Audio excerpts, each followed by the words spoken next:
remind us where you are and your setting and your role. Okay, so I am the low incidence primary special education teacher at Winfield Primary School. And so this semester I've been the teacher all semester as a sub. And so I've been implementing lessons, adapting the lessons and the work, and writing the IEPs, and dealing with behavior. And you have several paraprofessionals that work in your room? I have 2 paras that work in my room all day long. And then I have 3 students that are in my classroom all day, 2 who are on my caseload, but we are pushing into the general education class and deciding how many minutes they actually need in the special education setting. And then I have 1 student I cover for a teacher during one of his working times. He does lunch duty, and so I cover social skills. So I have 1 extra kid in the room who's not on my caseload. And then I was just given a 4th student to be in my room all day, and he is a 1st grader as opposed to all my other 2nd graders. So very good. Lots of challenges. All right, walk us through. So standard 4, and I rewrote it in my own words, and as I understand it, basically is how it's rewritten. So as a teacher, I can create lesson plans which are engaging and promote the development of critical thinking skills. So in the classroom, to make it more interactive, we use technology. I'm trying to implement Google Docs for students, but currently I just have it organizing my work and activities so that I can easily find it. And then so it says on there that I'm going to plan on creating a Google Classroom so that my kids can go in and like be more independent, have specific work for them. It's just I haven't had the time this semester to do so, but I'm going to look into it a little bit over winter break. Yeah, is the plan. That's great. And does the district utilize Google heavily with their students? Yeah, all of their stuff's on Google. They also have, it's called Clever, and it's similar to Google Classroom in that you have your own classroom, but you can link different apps and games and programs that are used. And I was messing with that a lot at the beginning of the year, trying to find like online programs to use in the classroom so that it individualized like specific skills in like reading and math. A lot of the programs are a little difficult because it doesn't always line up with what my kids are capable of doing. And then I use Google Voice to contact parents, so I am not comfortable giving my personal phone number to parents, so Google allows me to have a number through my phone that parents can contact me through. And then I use Smartboard a lot through morning videos, which the students seem to really enjoy. And it's actually fun seeing them because we have the weather video we do every day. It's the same video, otherwise I rotate the other videos. And to see them dance along with it and sing the words is really great. And it's probably the most focus I get out of the kids is in the morning doing the morning videos. And then I also have relaxing music and a relaxing background on all day, unless I need the computer more in front of me, or we're doing other things. But the kids seem to enjoy that. Even a student who said she hated music and everything, she has not given me a problem after I explained to her how to politely tell someone you do not like their music. She's never complained again about the background music. So for problem solving, organizing the class, I'm kind of reflecting a little bit more on that because I don't think it's set up really for a primary school class. It's more for older kids, which is what my background's always been in. So I actually got to observe a preschool and realized how I can rearrange my classroom a bit. It's just whether or not I have the space as well. So my room's pretty small, and so space is kind of an issue. And then I want to get more flexible seating. So I already have yoga balls that the kids can use, but I don't think they always like using them at the table, or it just hasn't been implemented very well at the table. So I'm kind of reflecting on how I have the classroom organized. For students, we're working through a lot of behaviors and how to work on the behaviors, what works better for each student. So like one student, you have to, it's full ignoring everything they do is just absolute ignoring. You don't talk about it to them at all. How to work with another student and how to get my paras to work effectively with them, and I've been working with a behavior specialist to do so. Excellent.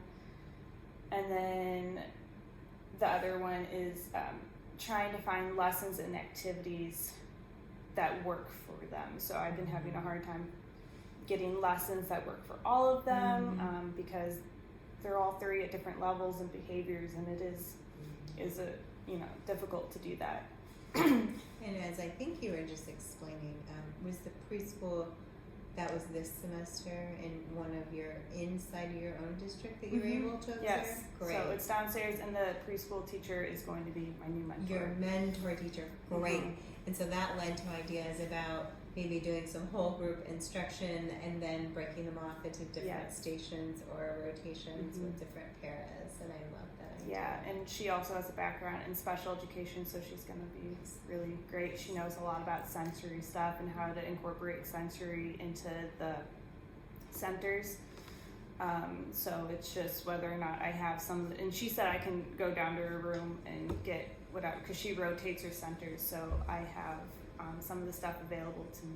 Awesome. It's just, I will have to go down and check it out. Excellent. That's great. Those are great resources. And then I've been working a lot with the second grade teachers, especially the two students who they're in the same class, and the teacher is in agreement with me and saying that we really need to push them into the gen ed setting, and already we've seen improvements in their behavior and their ability to do the work. Excellent.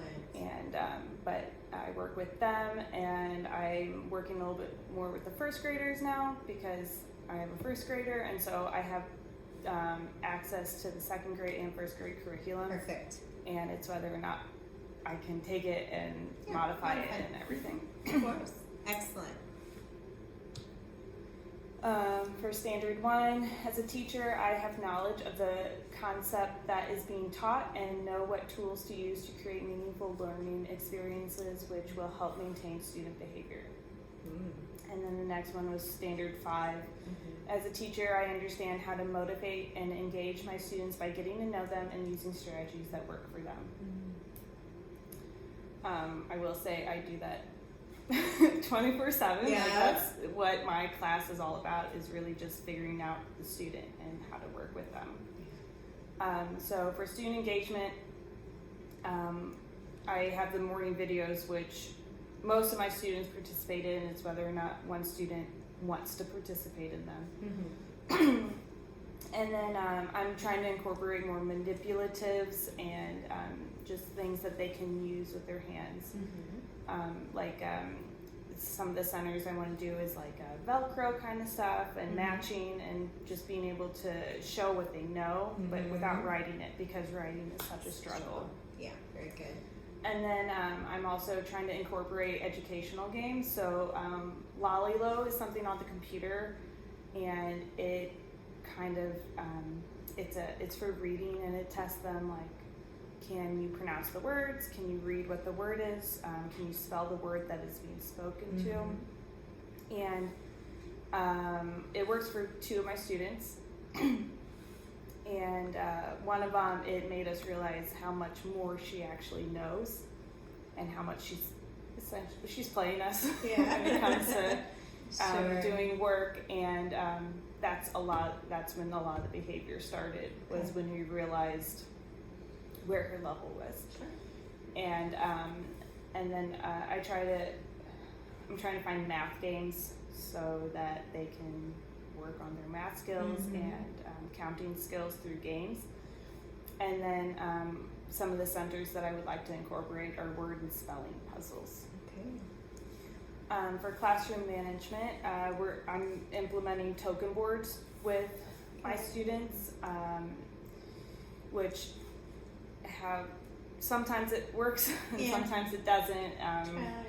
You know, timers, I've been really trying to implement timers so that, because I have free play and I really want to start reducing that, because that is what they're used to the past couple of years, unfortunately, is just doing whatever. So I'm trying to reduce that, but I need to find the work to replace some of that play. So exactly. It's a weird balance right now, but timers have really been working. I know the kids hear them, and I know they know what to do. And sometimes one student does it every time, comes over, sits down. One student looks at you, and you can tell they're thinking about whether or not they're going to listen to it. And then one completely ignores it and knows what to do but doesn't want to. Schedule. It's a process. It's a process, Sarah. You're working hard. And the schedule, so unfortunately I had to redo the schedule a little bit, but I think it helped really make me realize the timing of things and how better to incorporate the timers and the breaks, and then the centers and when to do those kind of thing. I also have a sticker chart that we use in social skills, and then they fill up a whole row, they get a reward, and that one's good because some of them, sometimes I have them come up to me and say, hey, do we get a sticker, you know, or where's, you know, they ask for that reward instead of me like just providing it. Right. And so some of them have missed out on stickers, while some of them have gotten them every day.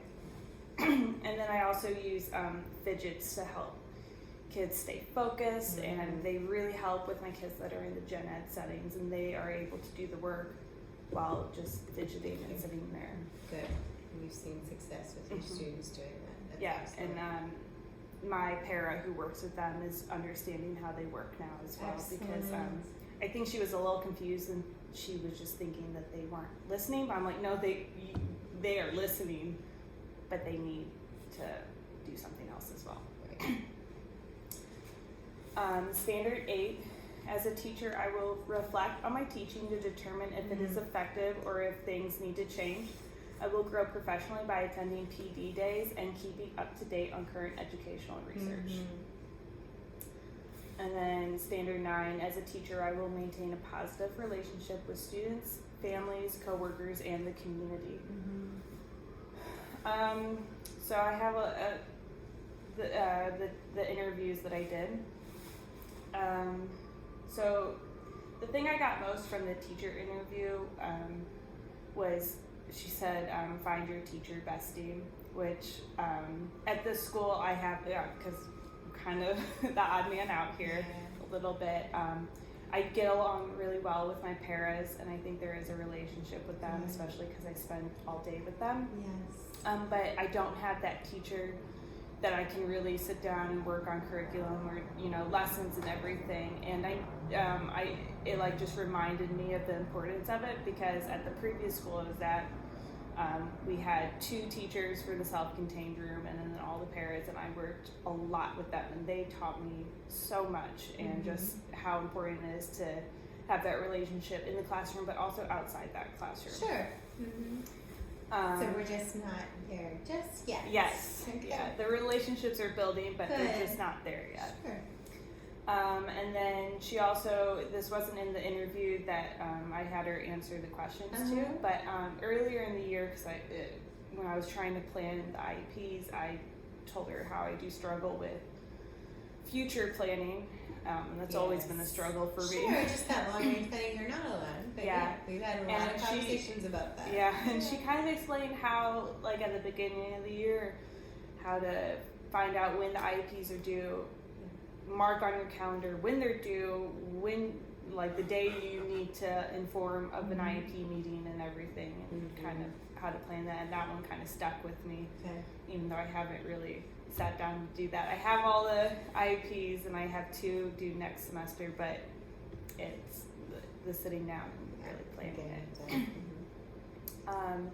And then for the admin interview, what really stood out to me is just all the many jobs that she does throughout the day, because I know she's busy during the day because I see her all the time doing stuff, but specifically what she's doing I never really knew. So she subs for teachers sometimes. She gets students who are misbehaving and need time. She makes unfortunately she makes a lot of hotline calls. You know, and that's she said that's the worst part of her job is the hotlines, and then seeing interventions fail. And then her advice was to just enjoy the moment and, you know, live in the moment, and every day is a new day, to kind of have that mindset. And I tried my best to do that, especially with some of the behaviors that happen in the classroom. You know, I'm like, okay, today we're gonna, you know, try again. So, because I think if you don't, I mean, you're just gonna come to school hating that kid every day, and it's not gonna help the situation. Sure. Yeah, you have tremendous amount of patience, Sarah. Like, your demeanor is perfect for this environment. You're able to see through all the other stuff and get to what needs to happen, right? So you just focused on that behavior, and the emotion is not connected to that behavior. So you're very talented in that area. Yeah. Would not have said that to me last year. Really? No, I had a student who does the same thing, but because they're 18 and acting the same way, that emotion just comes out. She knew exactly what to do to every teacher to set that off. And I think that was part of our conversation too, and I don't want to put words in your mouth, but I feel like we had this, and you said, I can see with these children, there's so much hope and optimism about what they can learn now to help them become more independent in the future, and that's what maybe drives you. Yes, yeah, because I've seen what happens when it doesn't, and I think unfortunately with the 3 kids that I have now, they did not have a great start with their previous teacher. And I just want to change that future. Absolutely. Because I can see exactly how these kids are going to be in the future, because I've had students just like all 3 of them. You know, even though they're their own individual, sure, I see those similar things in especially with my student with the worst behavior, and I know exactly who she's going to be when she's older, and it is not great, and I want something better for her, because that was part of our problem last year. In the past 4 years, was that we couldn't do anything to help her. It was too far past the point of helping. Those behaviors had already been fully established. And no matter what we did, nothing we did. We tried everything we could do, and then it was like, well, sorry, we did our best. Yeah. So with the younger grades, you feel like there's just more ability to make that change and put them in the right path towards it. And I think there's more patience. Yeah. I have more patience with them, knowing they have not been taught this yet. This is the chance to do so. Absolutely. And I think that this is the right place for me, because all of us at the high school kept thinking, well, what should have happened before? Because I think we didn't have a good relationship with the middle school. So I had always thought maybe I'll go to middle school, and I found primary, and it's like, well, this is probably what I need, so I can have that, give them that foundation. Yep, foundational. And so that's where my patience comes from. Very good.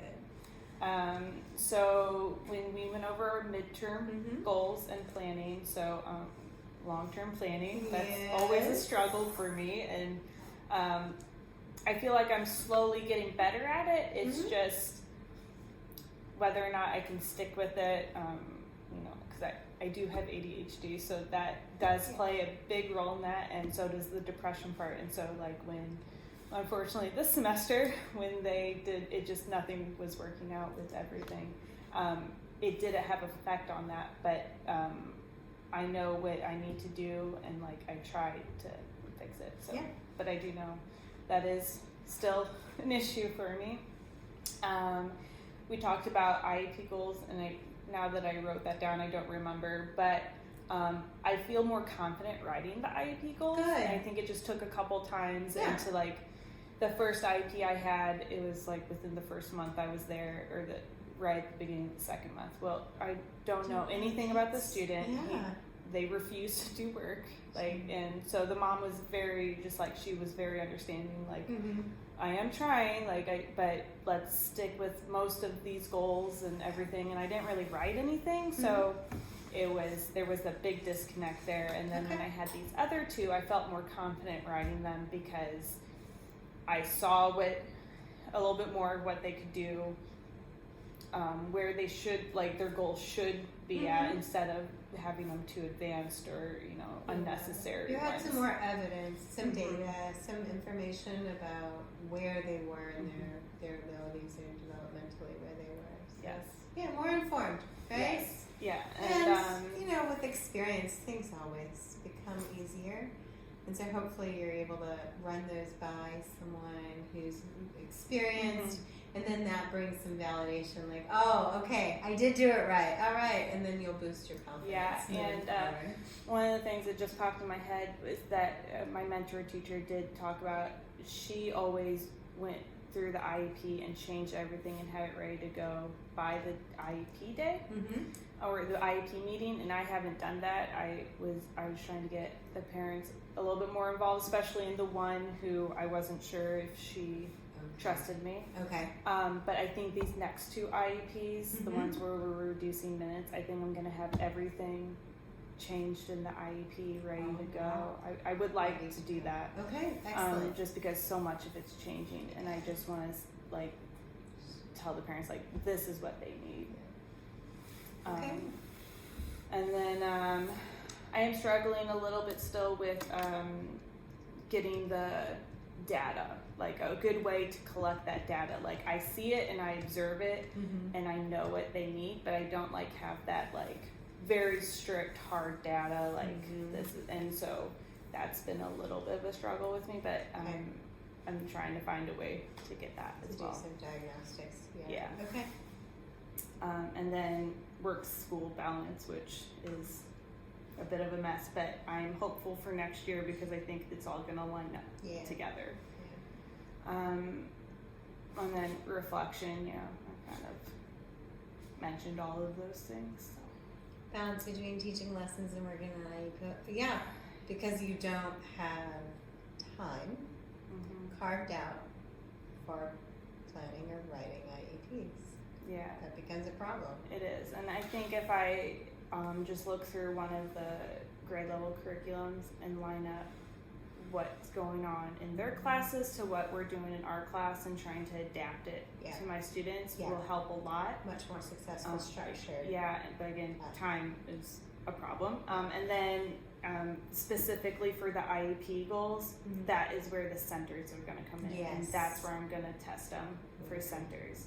Because that can be more one-on-one when the lessons can be more group. I think that's been a struggle as well. Okay. And a way that you can involve those paras in the entire process. And I want to be able to split them into different groups, even though it's going to be one-on-one. Yeah, but maybe now a couple of them will be 2-on-1 because of my added student. Okay. So. Standard 2, as a teacher, I can change my approach in teaching content to better help all students by adapting my teachings to fit their needs. So daily, minute by minute, right? So just within the school system, there's been a bunch of PD days that I've gone to. So I was hoping the data training one would be a little bit more helpful, but it was more just kind of talking, and then it really just pertained to general education. So that's been a little bit of a struggle. I did actually just read an article today, and it's one of my resources, that it talked about specific professional development days for special education Yes. teachers and self-contained. Yes. And I know talking to the other, basically the entire primary special education department is new this year. And we're all kind of in the same boat. We're all struggling and we're all Okay. kind of frustrated. And so I think I'm going to propose it idea. to I think that's the principal. amazing, Sarah. I think that's awesome. Yeah, because it was about working, especially with specifically with behavior, ED kids. That's what it is. My emotional disturbance Yes. and behavioral disorders, and how it talked about how the teachers, they know of the practices that need to be used and and the importance of them, but the implementation of them, just there's a disconnect there, and they're unsure of themselves and how to do it, and the classroom management part. Sure. And I think because they made it like a 3-day 6-hour professional development days, and it just talked about how, and they even followed up after this, and it worked out for the teachers that they were able to implement it. So I think something maybe not quite as intensive, Sure. because no one wants to go in the summer like that, but something that is a couple days that where you can sit there and like plan out our classrooms and how to implement the things into our classrooms. And I think that is just something that needs to be done to help support our Absolutely. staff. And kudos to you for trying to, step up and kind of lead that initiative and kind of, advocate for your department. And that's a real need. Yeah. I think that's a great idea. So good for you. Because I've always, even in school classes here, while they're really good and I do learn from them, there's so much that's not specific to special education, and that is lacking, and it makes special education teachers kind of overwhelmed when they get thrown into a class. So first-hand experience here. We also had to do a seizure training video, which I did learn a little bit about. As much as I can when I'm sitting there watching a video. Yeah. But I did pick up on a couple things about seizures, which is important. And then we have to do safe schools every year, and I've been doing those for years. Okay. Yeah. And then I've been working with the behavior specialist and trying to get meetings with them, with my paras, so that they all can, because I felt like I couldn't explain to them any better or any more than what I was already doing to get them to react to the behavior correctly. Correct. So I've been trying to work with them to kind of get some meetings going to talk about the specific things that we need to do. Good. And then there's team meetings, but I don't really, the second grade meetings I don't really get to take a part in, but when I can, I try. So like when the data member or the data person came in, I tried to be at those, but again, it wasn't, like I wanted to be there to support my other 2 kids that are in the gen ed settings, but it didn't really help me. So in that second grade team, do you have the only 2 kiddos who are in those grades? Are you the primary person? There's a second grade resource. Okay. But I was given these 2 kids because there were too many kids in that room. Okay. So can you 2 collaborate with also the maybe second grade team, or no? I can try. I don't think the teacher wanted that position, so I don't think they're too happy with it. And they don't have an education background. They did the backdoor version of getting the certification. Okay. So they're struggling just knowing which if we have a professional development specifically, I think it would really help them out. Yeah, really help. And, absolutely. Yeah. Okay. So There's I think lots he of wanted to that be a there. gen ed teacher, and they just needed someone, so they convinced him to do that. So Okay. The reality. Yeah. So Okay. Tell me about Sub-plans. Okay. So I know you haven't taken any sick days, which is fantabulous. Yeah. But knowing what you know about your students, about your classroom, how would you shape that? What would it look like? So This really depends on if I can get that real good schedule implemented. Yes. I would rely on my paras a lot to help either guide the sub or run the class while the sub takes the teacher assistant role. I would have the links for the morning videos ready to go. I would, which is where I need like a Google Classroom or my Clever Classroom, so that I agree. they can easily pull them up. Access those. And then it would definitely rely on the centers during the day, and any interactive games, or just having a game day as well, because that is really good socially for my kids, is to be able to take turns and wait and everything. And then I would also leave any information about student behavior. So like one of my students, he does have the potential to run, so you need to make sure someone holds his hand in the hallway at all times, because he will in the hallway take off.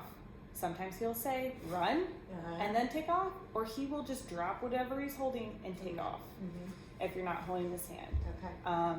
I will point out that there's like this tunnel connecting the two buildings that our kids get to run in that tunnel. So if they ask, yes, it's okay, but they would have to give permission first. For that. Okay, that's good to know. How one student will refuse, most likely, I don't want to say she will most likely, or there's a likelihood, I got, phrase it nicely so that, there are days when she does do all her work and it's really great. Most of the days are not like that. And they just need to be ready for the screaming, the crying, the potential skin picking, and to ignore all of it, and it will go away. Very good. And if it does get too bad, we do kind of take her away from the table. And one student will, if you're not focusing on him or he doesn't have someone one-on-one with him, he might just get up and walk away from the table. If you call him back, he'll come back, but he might, walk away. And then I would have to add in that this new student I have, he does similar behaviors to one of my other students, and will complain more. It's more talkative than it is the screaming and crying, but he will cry, he will do these things, and he'll try to escape because he knows that this area over here is where you go if you're really upset.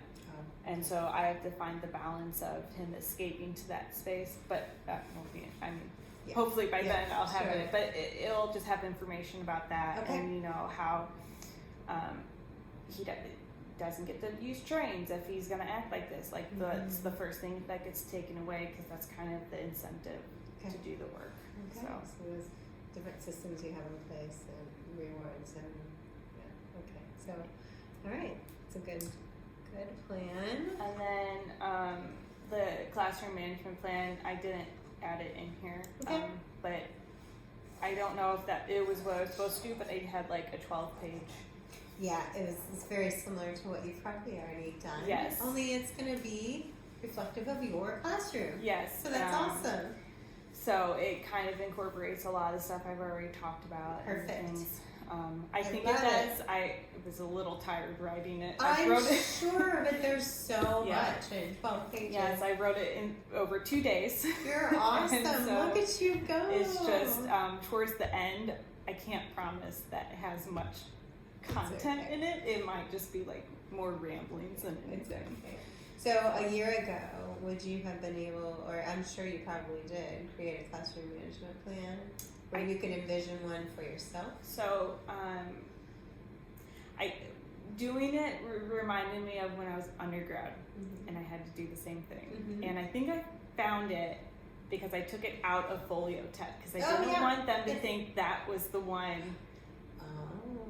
So I removed it, even though, because I just, not everyone looks at the date sometimes. It's just you look. So I was removing stuff back from 2016. And I did open it, and I looked at it a little bit, and you can tell, I think there's a maturity I know there's a maturity. I'm not going to lie about that. There has been a huge maturity that has happened over the past, 2016, however long that ago was. Yeah. 8 years. 6 years. Yes. Yeah. Wow. So you can, I think if I would sit down and look, I would know that I was not ready to teach. I wasn't interested in teaching at that point anymore because I was going for math, and it's not what I wanted. I just wanted to learn math because everyone told me I couldn't. The truth comes out, Sarah. So, because everyone was like, well, why would you get a math degree if you're not very good at it? And I was like, because I enjoy learning it. Like, Absolutely. And I didn't want to teach science, which is what I was pressured into doing, which is why I was in school for 7 years, because I finally said no to that after 3 years. So, yeah, a little background there. But as I got farther into the education program, and I knew that math was not what I should be teaching. Yes. And so when I couldn't pass the test and everyone was upset that I was changing my major at the end and not getting my certification, I felt relief. And then when I came back here, I was ready a little bit more, and I knew what it was I wanted to do. There were hints of it in undergrad, but I was discouraged to do special because, again, my mom assumes a lot of me and said, "Oh, you won't like that." And I'm like, you work in special education as a para right now, and but she discouraged me to add that certification on, because I think if I had the math certification and that certification tagged on, it would have been fine. Kind of. I don't think I would have ever been prepared at that time. So,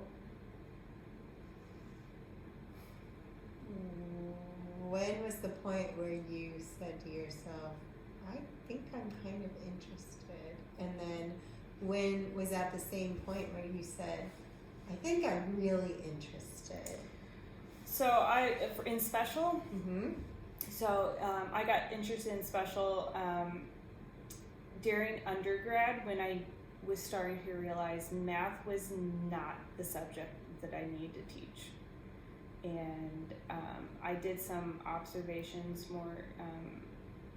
I have anxiety real bad. I still have anxiety. Sure. But I kind of did my best to go through the school my mom worked at. She was a sub at the time. Okay. So I kind of snuck my way in through special to do my observations. And I was in like IEP classes, basically. Okay. But sometimes I got to see the self-contained room, and it was like, I just felt like that was the right place for me. And then, even though you were doing your practicum primarily for math, you were able to go in and see a self-contained room and said, I'm interested. Yes, and then there was this I don't know if it's still like that, but at the time there was if you add an extra semester and take these extra classes, you get an add-on certificate. Yes. And I brought it up to my mom, and she completely shut it down. It's like, I think I'm done with school. I think this is it. So, and then to finish educational studies, I had to take I had to have a full coursework, and so that's when I looked at those special education classes and took ABA. Okay. And so that's when I was like, oh, this is really interesting. You can look at behavior, figure out what set it off, and how to fix it, and how to listen to it. And I was like, that is the coolest thing I've ever learned in all of my schooling. And so I graduated, and I was even discouraged to become a para by my mom. I'm like, this is your job, Mom. Why can I not do it? And I stopped listening to my parents, essentially, and found what it is I wanted. Not that my parents are overbearing or anything, but I think I can see where they're coming from because of my personality at the time, but it helped me, and just working with the kids make you realize just who cares what other people think, just be yourself. You don't have to be great at anything. You can just be great at being yourself and doing what you love. And man, do those kids not want to do anything they don't care about. You can't make them. And I'm like, wow, why can't I be like this? Why am I, but obviously society doesn't allow for that. And so you have to teach them how to be just part of society, but also have your interest, and kind of fell in love with it. And then a couple of years ago, right before I applied for my master's, I realized I needed money if I wanted a house. And being a para wasn't cutting it. And so I applied without thinking about it at all, I applied for my master's. Yeah. And so now I'm here. I'm going to do this. Yep. And you are here. Yeah. You are so close to this finish line. You're just gonna And nothing really has made me think this is the wrong path. It's more just I don't want to do it. When it gets too much, and like with school and work and everything, just my various breakdowns that I have. So, but my husband's really great, and he encourages me. He's like, you can't quit. You're gonna have to go through it. And so yeah. And once I got past the certification test hurdle, everything's been golden. Good. So I'm so glad, and I'm so glad that this seems to be a great fit. Yeah. Despite all the challenges in the classroom, I mean, there's something else I'd do, because apparently stay-at-home cat mom isn't an option. That's been brought up multiple times, and I've been told that's not a real thing, and I can't do it. So I'm so disappointed. I thought that was my retirement plan. Yeah. So. All right. And then the last slide was the documentation of hours, but I just wanted to confirm that that was okay. So I'll just take little screenshots. Perfect. And just add them in. And then I think I have to add them to Foliotech as well. Yep, please do. I love this. The digital games, the special education focus. Great. I'm so glad that you're able to dig both into of those these games journals. ones were from my career development class, which is hilarious. I'm taking it this semester. I'm no longer in high school. Oh. Because it's all about transitions, and I'm like, of course, the one class. Bad timing, right? But you that's never know what your future can hold. Yeah. And, it's good to know the future part too. Always. And then I added the textbooks, which I've kind of glanced at. Good. But I just haven't had time to really sit down and find what it is. But I know the stuff that I talk about is in there. It's just whether or not I can find it specifically in there. I mean, do these a little are bit more research. Some of the same concepts we just keep replaying and rehearsing. And then the one is the one I just found today. I did not have a fifth one. Okay. And, until this earlier, right before this, actually, I finished reading it. Mm-hmm. And so all I can do is continue to encourage you to keep looking, even though it's not required of you. I mean, you have found that these resources bring you new ideas for your own classrooms that are based in research. Yeah, and so it's not too difficult for me, because I'm always finding anything to read about that. Science, math, it doesn't matter. I totally geek out about this stuff, right? You can get sucked into it. Yeah, I'm going to be sad once I don't have access to a really good database for free. That's the hardest part, is that most of it's behind paywalls that I don't feel like paying. Yeah, no, I hear you. That's good. That's a good question, and I might continue to poke a few of our faculty members and see about some access beyond graduation, what that looks like, and see what you can tap into that's easily accessible and has some good content. Because so I think some of my favorite assignments, and I think the best ones, have been the article reviews. Yeah. Because it's something I'm interested in. It can be specific to what I need to do, or just and everything like that. So very good. And where do we go from here? I mean, you're wrapping it up. You're headed into your official, student teaching experience. You've got all this background. You have all of these artifacts that you're already, developing. You have goals for yourself that you've established on what you want things to look like.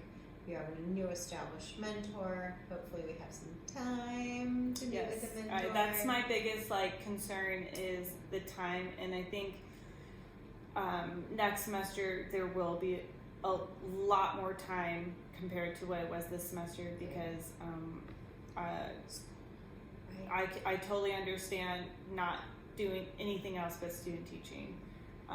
Like in my head when I was a para, I was like, well, I'm gonna have to figure out something to get paid, and I was gonna like take a second job or whatever. And I realized how that was not going to be possible. Yeah. So it's just intense. And then beyond that, as a full classroom teacher, I mean, there's always going to be more. So so there will be things that replace some of the things that we have you do. You're going to be on more committees. You're going to be asked to help with curriculum. You're going to be doing the more you are embedded in that community, and the further along, you know, in your teaching experience you become, you're going to become more of a leader, be asked to take on some additional things, and so it's all good. It's part of the career. It's just, it's always something's going to go away and then be replaced with something else, you know. But all of these things help prepare you for establishing, you know, your own classroom, and to be able to take a contracted position in which you're going to be evaluated and, you know, given constructive criticism in terms of like lots of feedback and go through that whole process. It's all the same. We're teaching you all the same things. It's just this comes first, and then it will continue to happen, and you'll continue to, you know, get paid for that hard work that you're doing. So at a better scale, and a better scale. That's all we're going upward, right? Keep just saying, we're almost there. We're almost to like where we're not going to have to like totally worry about, you know. And that's here, and I'm gonna stop this.